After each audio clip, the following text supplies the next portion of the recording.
Last time, we looked at tech companies that collabed with anime brands to make all kinds of special merch. But today, we're going deeper to find tech in anime that's actually real. Let's talk about it.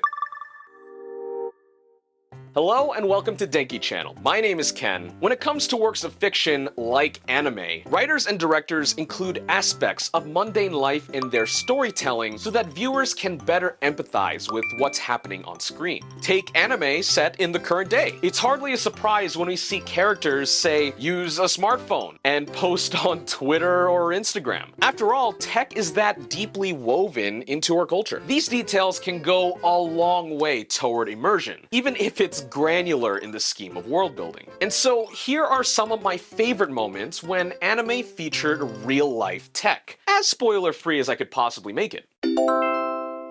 Just like most forms of content, anime isn't immune to product placement. But in the scheme of a few hundred works released every single year, it's not as common as you might think. Run your mind back to every time an anime featured a WcDonald's over a McDonald's. Without getting in the weeds, it makes a whole lot of sense when you consider that the rights to use brand names is generally a headache for everyone involved. But on the rare occasion that product placement rears its head in an anime, it certainly stands out. Someone that actually uses this as a tool in his arsenal is director Makoto Shinkai, the creator behind the immensely popular 2016 movie Kimi no Na wa, otherwise known as Your Name.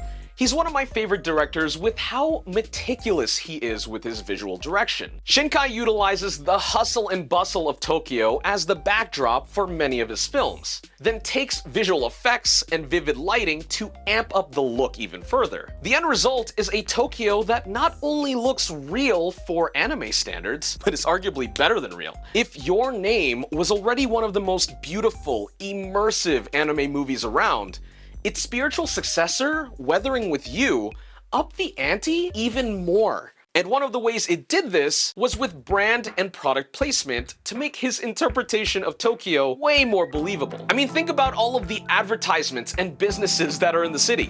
The film not only featured a very real McDonald's, with a very real Big Mac that looked better than any other Big Mac I've ever gotten, Weathering also featured brands like Honda, Pepsi, and for us, Apple.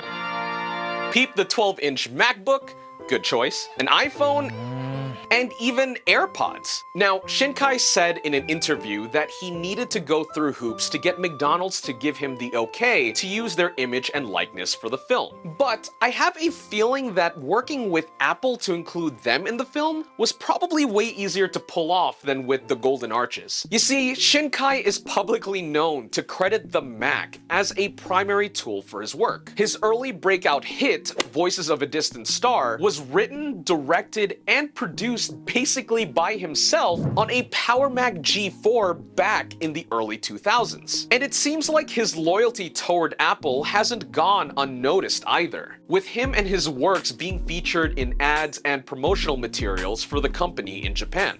And it wasn't too long ago that he tweeted his praise over his new Mac Studio. It's one thing to scatter brand names all over the screen, but for Shinkai, I'd like to think that his Apple placements were out of genuine admiration for the brand.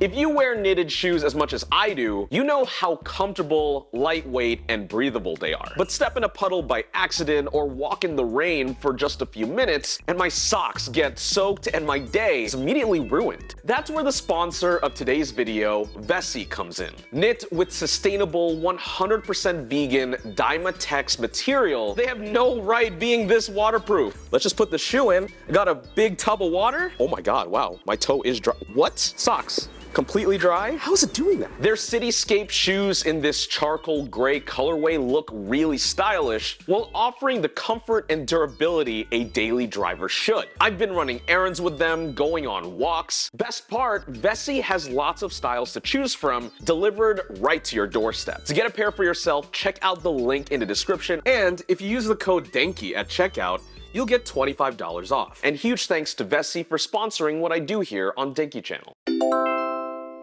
The year 2011 gave us an epic and surprisingly dark spin on the magical girl genre called Madoka Magica. Every couple of years or so, nostalgia for my early fandom gets me rewatching it, and the last time I did, one scene caught my attention. Midway through the series, one of the characters, Blue, Sayaka, goes to visit her friend Kyosuke at the hospital. The dude is a violinist that's run into health complications, and so he can't play anymore. Hold up, pause! A CD player that's open? My first thought was, okay, it probably just exists in the show. But let's dig deeper out of curiosity. Keen-eyed Redditors did some digging and found it to be real. Sort of. The CD player turned out to be based on a concept from 2007 that never materialized into an actual product. It's certainly of the time. The designer made it as a hybrid CD/MP3 player. Of course, this was in the middle of the iPod days, and people were still trying to figure out whether they wanted physical or digital, and a lot of us ended up having both. I would have loved to have one, if not just for the novelty of the design. But it's not to say that the concept is totally impossible. While not exactly the same thing, look back at the heyday of Sony innovation in the late 80s.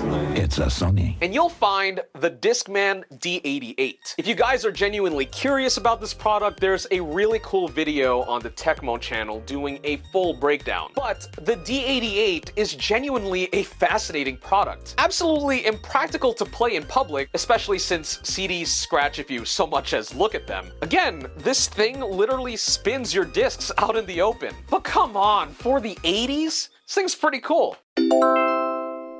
It's a bit of an obvious statement, but the scope of technology doesn't just stop at the physical items you can hold with your hands. Devices are mere vehicles for software, ecosystems, ideas, and concepts. As you'll see with the next few examples, abstract facets of technology can play to the environment an anime takes place in, and can even affect its characters and stories. While many of us are begrudgingly letting Web3 into our lives, famed director Mamoru Hosoda used the metaverse as the backdrop for his 2021 film, Belle, which is best described as a modern-day take on the classic Beauty and the Beast. The way the film explores the concept of people living different lives in the virtual world through avatars is equal parts positive and negative. It can break people out of their shell to become better versions of themselves.